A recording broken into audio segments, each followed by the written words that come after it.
ګرانو کتونکو دا خو هر چا ته پته ده چې د دې دنیا آغاز د حضرت آدم علیه السلام نه شوی و. دا دنیا قایمه شوه او بیا باقاعده د دې دنیا د هر شي نظام قایم کړی شو د دې لپاره چې آدم علیه السلام او بیبي حوا او د دې راتلونکي نسلونه په دې دنیا کې په ښه طریقه زندگی تیره کړي. خو خوږو کتونکو زموږ په ذهن کې اکثر دا سوال راځي چې د آدم علیه السلام نه مخکې په دې دنیا کې څه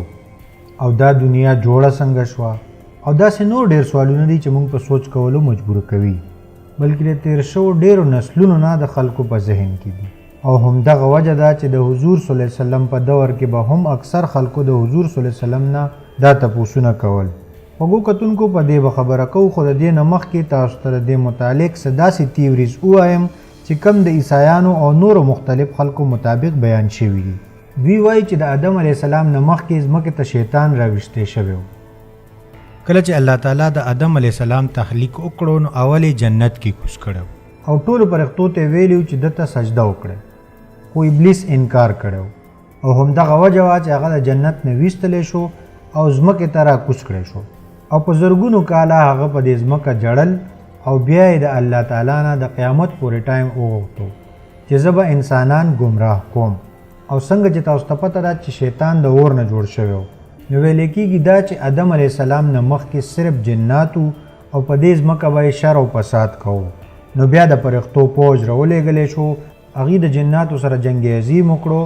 او اوس جنات صرف په سمندرو او جزیرو کې دي. خوږو کتونکو د دې نه پس د څه ساینسدانانو او عیسایانو وینا ده چې په ځمکه د انسانانو نه مخکې صرف ډایناسار و، کوم چې د انسان د راتلو نه په زرګونو کاله مخکې په دې ځمکه آباد و. خو د انسان راتلو سره د هغوی نسل په ختمېدو شو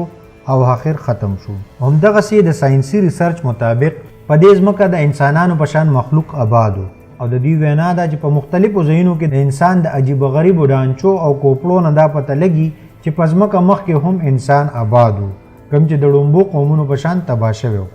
او څه ساینسدانان وایي چې دا ځمکه د خلایي مخلوقو مرکز و. خوږو کتونکو په دې کې لومبۍ دوه کیسې خو څه حده پورې رښتیا دي، خو د دې نورو باره کې څه شواهد نشته. دا صرف فرضي کیسې دي چې هر یو کس د خپلې نظریې مطابق پیش کوي. خو خوږو کتونکو زموږ دپاره په قرآن کې د ډېرو خبرو جواب موجود دی. د سوره هود په آیات نمبر 27 کې دی چې مفهوم یې څه داسې دی، هم هغه دی چې ځمکه او اسمان یې په شپږو ورځو کې پیدا کړل او دغه وخت د الله عرش په اوبو باندې و. خوږو کتونکو د دې آیات نه چې کومه خبره ښکاره کېږي نو هغه دا ده چې د آدم علیه السلام نه مخکې په ځمکه صرف اوبه وې. په دې آیات کې د څه قسمه مخلوق یا نور څه طرف ته اشاره نه ده شوې. خوږو کتونکو د حضور صلی الله علیه و آله وسلم په دور کې چې کله خلکو د دې باره کې تپوسونه کړو د هغې جوابونه څه و، نو د دې باره کې د حضرت ابو رزین عقیلي رضی الله تعالی عنه نه روایت دی چې حضور صلی الله علیه و آله وسلم نه هغه وخت خلکو تپوس وکړو چې یا رسول الله صلی الله علیه و آله وسلم په دې دنیا کې د آدم علیه السلام نه مخکې څه،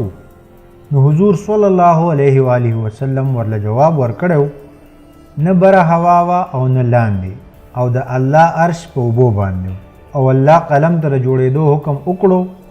او ورته یې وویل چې ولیکه او دغسې د انسان د راتلو نه 50,000 کاله مخکې د ټولو مخلوقاتو تقدیرونه او د دوی باره کې هر څه ولیکلی شو او په لوح محفوظ کې کېښودلی شو. همدغسې په بخاري شریف کې دي چې یو ځل حضور صلی الله علیه و آله وسلم نه د یمن نه یو وفد راغی او وی چې موږ ستاسو نه علم اخلو، تاسو موږ ته ووایئ چې په دې ځمکه د آدم علیه السلام نه مخکې څه. نو حضور صلی الله علیه و آله وسلم ورته وفرمایل چې څه هم نه و، صرف الله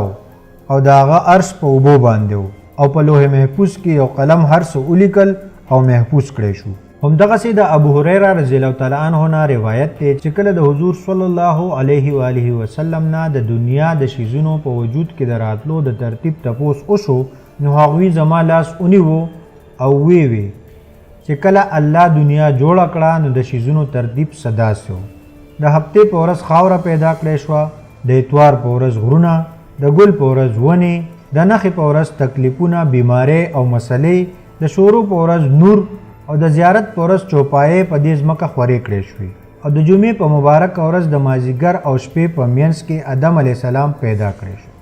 او جنات 2000 کاله مخکې نه پیدا کړي شوي وو. همدغسې د دنیا په وجود کې راغله او آدم علیه السلام ځمکې ته راغی او بیا د انسان نسلونه شروع شو او همدغسې یو ورځ به الله په دې ځمکې باندې انسان له ورکړی شوی وخت ختم کړي او څنګه چې دا دنیا جوړه شوې وه هم هغسې به ختمه شي. د الله نه دا سوال کوو چې تر کومې پورې زموږ ژوند وي نو دا دې زموږ د نیکۍ یو ثواب جوړ شي او کله چې د قیامت په ورځ الله تعالی ته مخامخ شو نو چې د کامل ایمان سره یو نه چې د ګناهونو د ډیری سره. آمین. وګو کتونکو کو ویډیو مو خوښ شوی وي نو زیات نه زیات لایک کړئ او زموږ حوصله افزایي وکړئ او نور خلکو ته رسولو کې زموږ مدد وکړئ. سلمان شاه له ورکړه اجازت د خپل ځان او چار چاپیره خلکو ډیر خیال ساتئ. د الله پامان.